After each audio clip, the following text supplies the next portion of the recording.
y a de plus en plus de pratiquants, du coup ça crée vraiment beaucoup de concentration sur les mêmes spots. On a clairement mesuré une augmentation de la fréquentation, que ce soit en moyenne montagne ou en haute montagne. Par contre, on s'est rendu compte que cette fréquentation, c'était avant tout une concentration des gens sur certains itinéraires. Tout le monde veut faire les mêmes choses. Et tout le monde a un peu perdu en capacité, en créativité en fait, et suit ce qui est en bonne condition, etc. On veut plus perdre de temps, on veut que toutes les sorties en montagne elles soient efficaces. Et donc on va sur les choses qui sont en condi, qui ont été postées récemment, etc. Ça m'agace, mais ça serait égoïste de dire que la montagne c'est que pour ceux qui vont faire de l'alpinisme. Déjà, s'il y a tout le temps de monde, moi je fais partie aussi de tous ces gens-là. C'est vrai que la montagne c'est aussi pour ceux qui vont une fois par an peut-être. Donc on peut pas être égoïste en disant bah non, la montagne elle appartient qu'à moi. Il y a un autre impact qui est important pour moi, c'est qu'en termes de sécurité, 50 personnes sur une arête, ça devient vite dangereux. Même si je râle beaucoup quand il y a beaucoup de monde, je trouve ça quand même, fantastique parce que j'ai l'impression qu'il y a une nouvelle émulation de l'alpinisme ces dernières années et en vrai on peut interdire à personne de venir profiter des montagnes et en plus pour nous ça nous fera du boulot quoi, enfin faut pas se le cacher. Et c'est beau de voir des gens qui se donnent les moyens de venir évoluer dans ces terrains.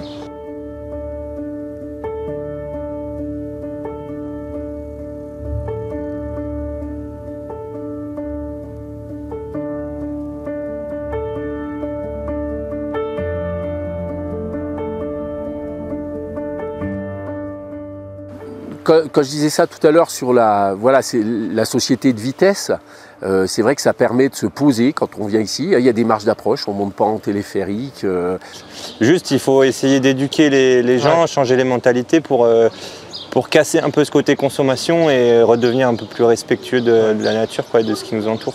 Ce qui a beaucoup évolué aussi pour la perception des gens, c'est que les entrées dans l'alpinisme, il y a 30-40 ans en arrière, on faisait de la randonnée, d'accord? Donc on connaissait déjà cette image du temps long. Et maintenant, les gens qu'on voit nous arriver ici, ils viennent du monde de l'escalade, ils viennent du monde du trail, donc ils ont une grosse caisse physique, mais par contre, ils ont moins la culture de l'environnement qu'on pouvait avoir auparavant. Il faut absolument que les acteurs de la montagne, on se penche sur ce problème-là, c'est comment on fait repasser cette culture de notre environnement qui fait partie de l'activité. L'alpinisme, c'est pas un sport. Il faut qu'on arrive à trouver un équilibre. Vraiment un équilibre entre la réglementation et la liberté. Aujourd'hui, la montagne, c'est un des derniers espaces de liberté vraiment qu'on a, où on a le choix de nos itinéraires, on a le choix de la fissure qu'on va prendre, de ce qu'on va faire. Par contre, on se rend compte, et notamment quand on prend en compte la voie normale du Mont Blanc, que la réglementation, elle a quand même sa part en montagne et qu'elle fait du bien.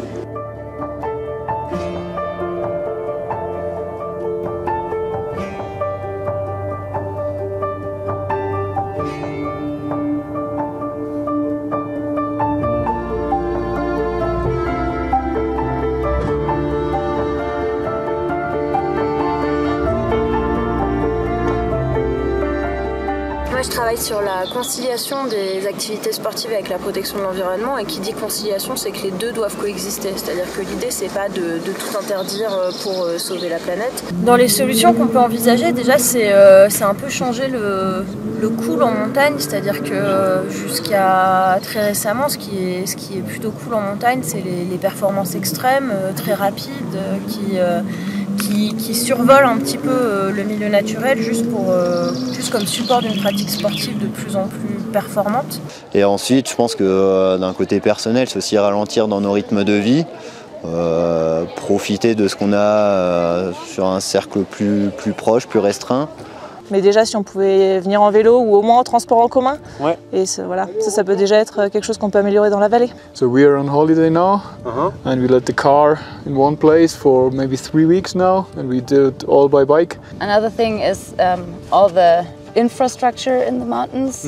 If you reduce it, the people would have to walk or would have other ways to get to the places they want to go. So. Alors moi, en tant que pratiquant d'alpinisme, j'ai vraiment essayé de garder une pratique locale. Autour de nous, là, dans le bassin du Glacier Blanc, il y a 80 itinéraires. Ils peuvent très bien correspondre à des gens qui sont débutants voilà, et qui vont apprendre doucement à progresser dans cet environnement-là, et en le respectant, en le comprenant, en le respectant.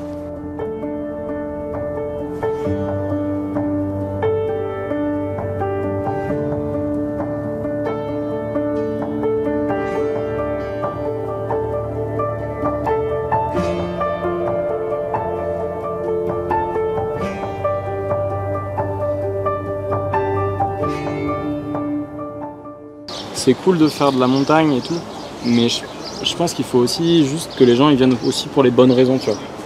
Il y en a, ils montent au col des Écrins, il y en a demain matin, il y en a, ils vont redescendre.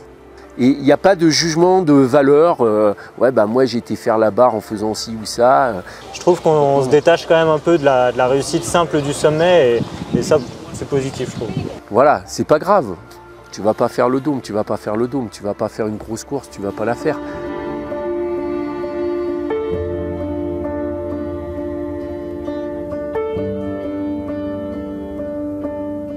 Donc il faut laisser des accès au grand public à la montagne, mais en ayant cette notion d'éducation au temps long, de découverte de l'environnement qui fait partie de l'activité au même titre que la partie purement technique, les capacités à servir de piolet, planter des broches à glace, poser des coinceurs, voilà. L'art d'être dans cette sobriété, et pourtant on ne se prive pas. La sobriété, ça ne veut pas dire on serre la ceinture. La sobriété, ça veut dire on est juste attentif. Et en fait, à partir du moment où c'est un mode de conscience, une prise de conscience, c'est même plus un effort. Parce qu'il n'y a pas cette notion de privation. Et c'est même plutôt valorisant parce que par ailleurs, il y a une notion de dire je prends aussi soin de lui là.